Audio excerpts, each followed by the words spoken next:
1082 of quarantine. I have already moisturized my face and primed my eyelids. I'm about to go in with a translucent setting powder over the primer to make it a little easier to blend out our colors.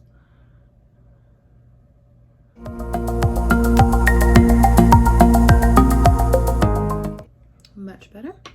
And I'm going to take a fluffy blending brush. I'm going to start with our crease shade. I'm going to use a nice, it's like a warm tone brown for our crease.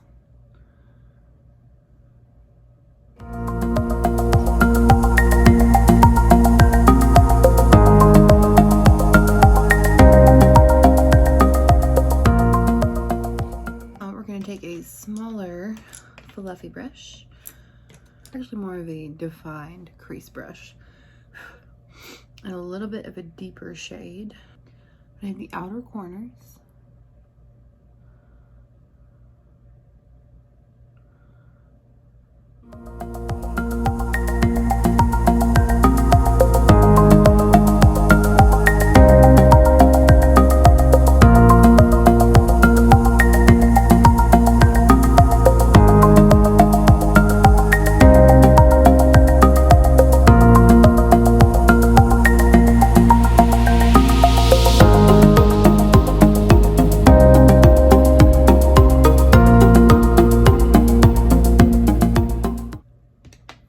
I'm going to take our original blending brush that we used, no additional product,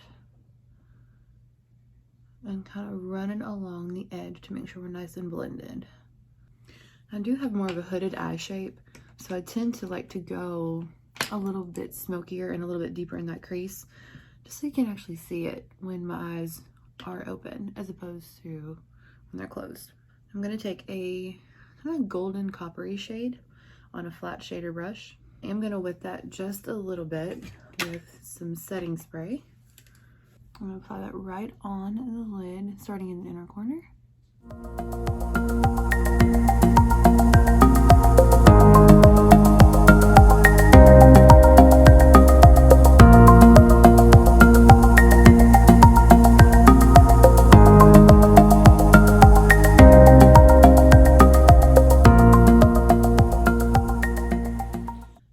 Keep packing it on that lid to get the right intensity, or as much intensity as you want, I should say. And anytime you apply foil eyeshadow or shimmer shadows with a wet brush, it's going to make it even more intense. It's going to give it that longevity so it'll last.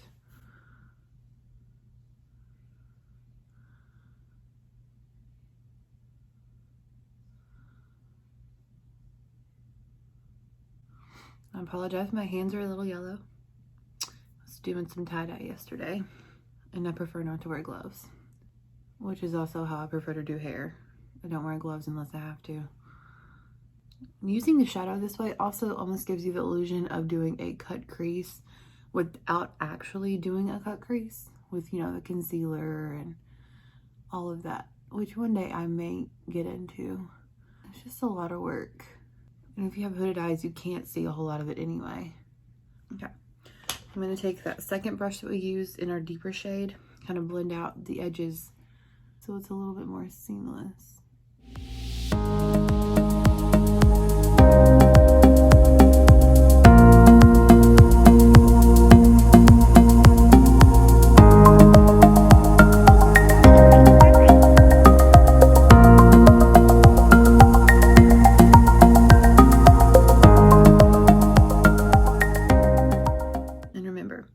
Windshield wiper motions to blend out.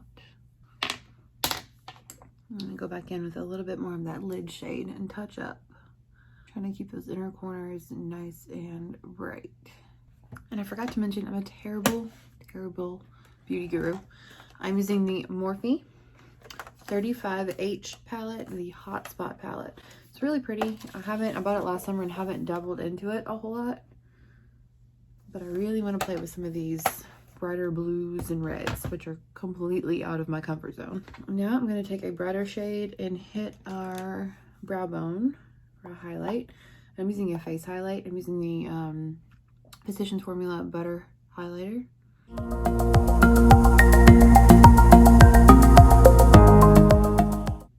You see what I mean about the hooded eyes? You can't see a whole lot of it when my eyes are open unless you carry it up a little bit higher and really create that false crease a little higher on the lid.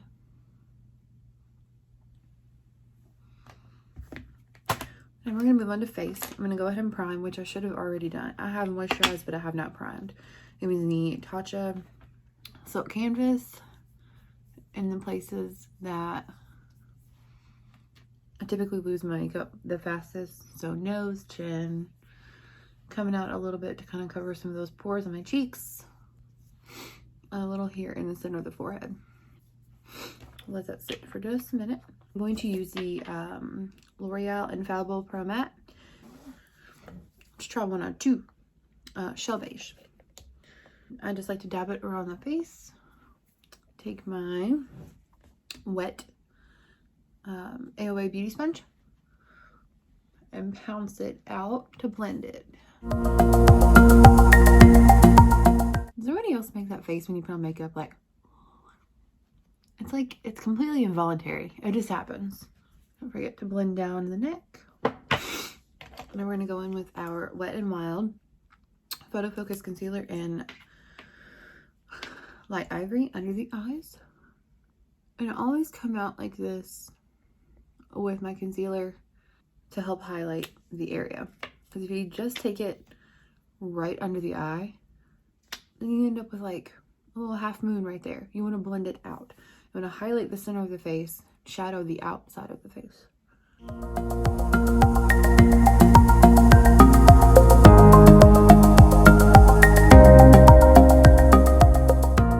Keep that nice light triangle going. Again, you want to keep the concentration under the eye, but bring it out. And I also like to take it out from the corner of the eye and drag it up just a little bit. Cover any imperfections you have with your eyeshadow. It also helps to kind of give it a nice lifted effect. Take just a little bit of that concealer again in the center of the face, around the nose where I tend to get like allergy lines and redness. Center of the forehead to highlight. With my same sponge, I'm going to bake just a little bit under my eyes. Taking the Photo Focus Translucent Loose Setting Powder from Wet n Wild.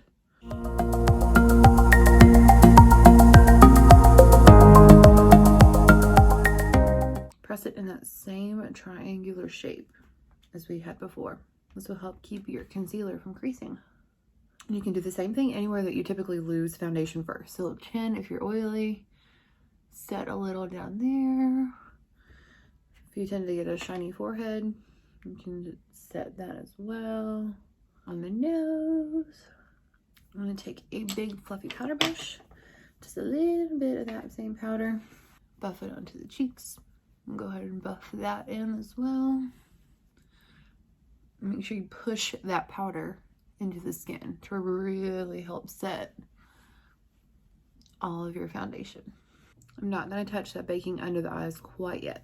I'm going to take my favorite bronzer, my NARS Laguna bronzer, and kind of a pinched brush here. Really good for kind of like a fake contour. Hit it in the hollows of your cheeks. So from the top of the ear down, right under that cheekbone.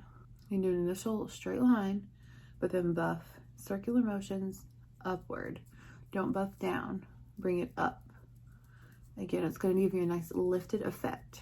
Don't bring it in too close to the mouth, so it'll close everything down. You want to keep the shadows on the outer portion of the face.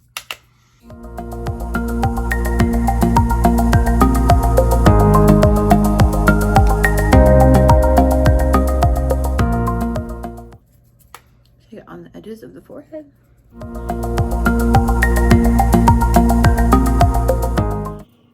When contouring the forehead, or bronzing the forehead, I should say, just keep it where the sun would naturally hit your forehead. So the edges, kind of along the hairline here. And dust away that baking. Take my powder brush, no excess powder. Kind of run it along the edges there of your bronzer.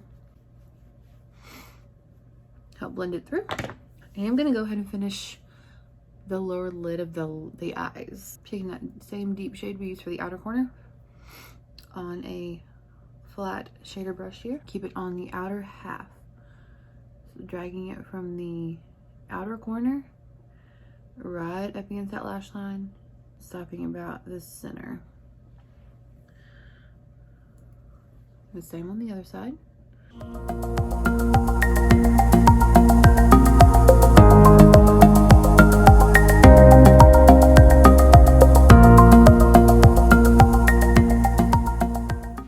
I'm going to take a small pencil brush and that same transition shade that we did, the first shade that we did, and kind of help to smooth and smoke out that line just a little bit so it's not so harsh, and soften the look just a little.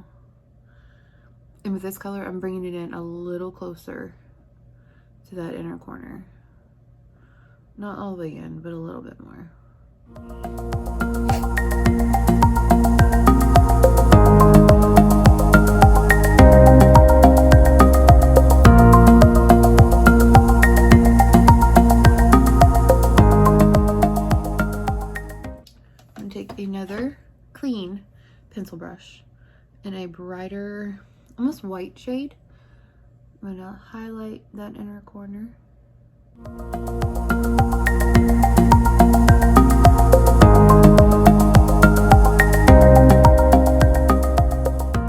gonna take a fluffy blush brush. I'm going to use the Pretty Vulgar Make Them Blush in Hush Blush.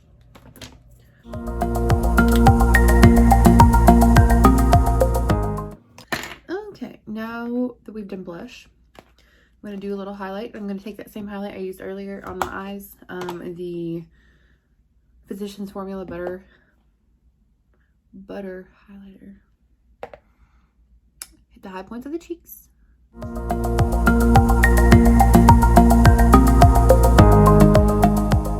If you wanted to, you could do like a C motion. Kind of hit here above the brow and kind of come down and sweep along. So keep the highlight in that area. And that's if you want to be really glowy. I'm going to take my blush brush, no excess product, and again, kind of blend it out.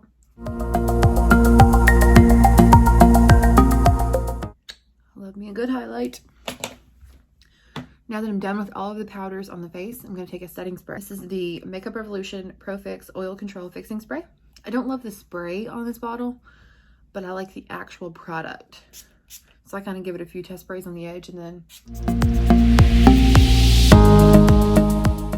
kind of helps to meld everything together and obviously keep oil down, keep it nice and under control, and keep just everything set all day long. We're going to finish the eyes. I'm going to go in, I'm going to do my brows off camera since I don't love doing brows anyway, but I need to do a few photos, so I am going to do some brows. But we're going to go in with the Kat Von D tattoo liner and Trooper, one of my faves because it's easy to use. And we're going to go just right on the lash line. It makes it a little easier when you apply lashes if you have that line to go with. Especially if you have a lash with a thicker band. It helps to kind of hide it and camouflage it.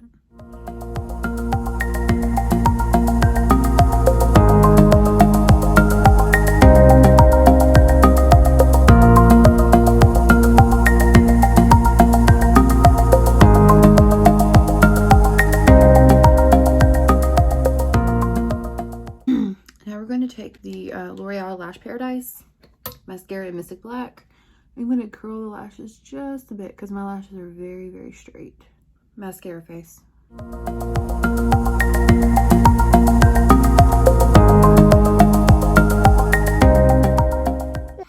Let that dry for just a second. I'm going to get my lashes prepped.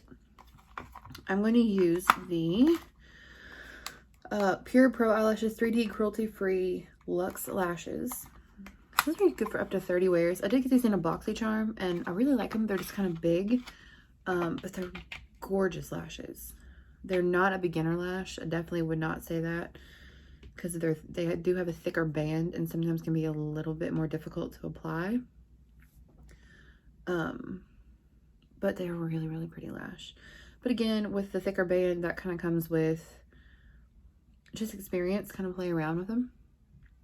And having that nice base of that eyeliner on your lid is going to help camouflage that thicker band. And I don't wear lashes every day. I typically just curl my lashes and do a couple coats of mascara. But again, I need to take a few pictures today and do some things. And where my eyes are hooded, I tend to like the look of lashes. Kind of opens them up a little bit. If you let the lashes get tacky, that glue get tacky, it's a lot easier to apply because they stick instead of just sitting and moving around. Look down. Again, lash face. Look down. Sit them right on. Adjust them where you need. See what I'm saying? They're a big lash, but they're freaking gorgeous. If they're pulling too much in this inner corner or pinching it all, just take the outer corner and pull it. And you can always trim your lashes. Don't start on the inside. If you're gonna trim a lash, start on the outside edge. Start on the inside, then you're cutting those small ones that gives it that really pretty natural effect. You start on the outside corner to trim a lash.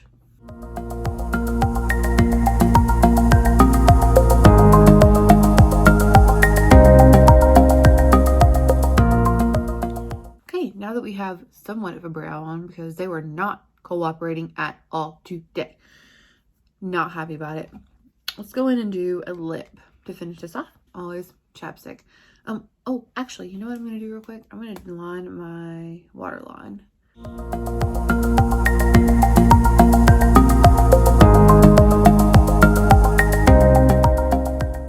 I know that sometimes with hooded eyes or smaller eyes, when you do a heavy lash, you may not want to line that waterline.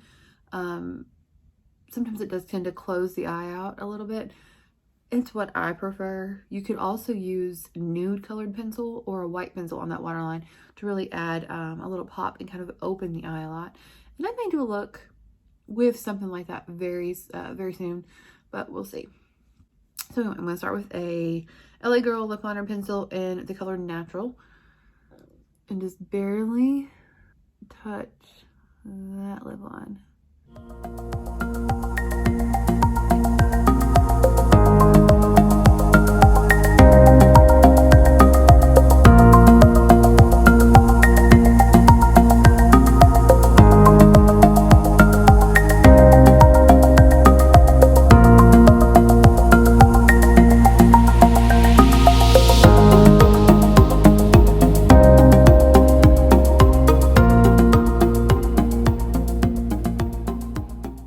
Take the same pencil, fill in the outer corners.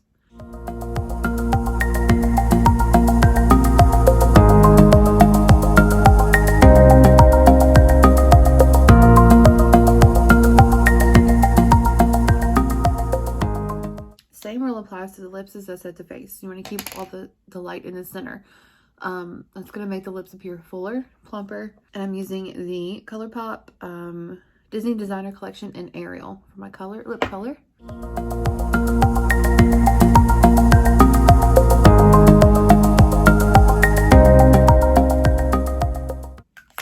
know most people know this trick, but to avoid getting lipstick on your teeth, take your finger, pull it out.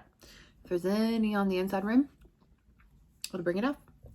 I'm going to top with a gloss because I love me some gloss. I'm using the Mega Last Liquid Catsuit High Shine Lipstick, but it's a gloss in Cedar Later.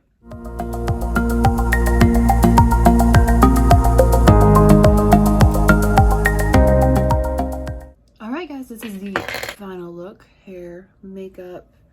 My hair is not cooperating either. I must be in cahoots with my brows today. But yeah. If you like this look and enjoyed spending some time with me today, go ahead and like, subscribe, comment, all the fun things. And I'll see you next time. Bye.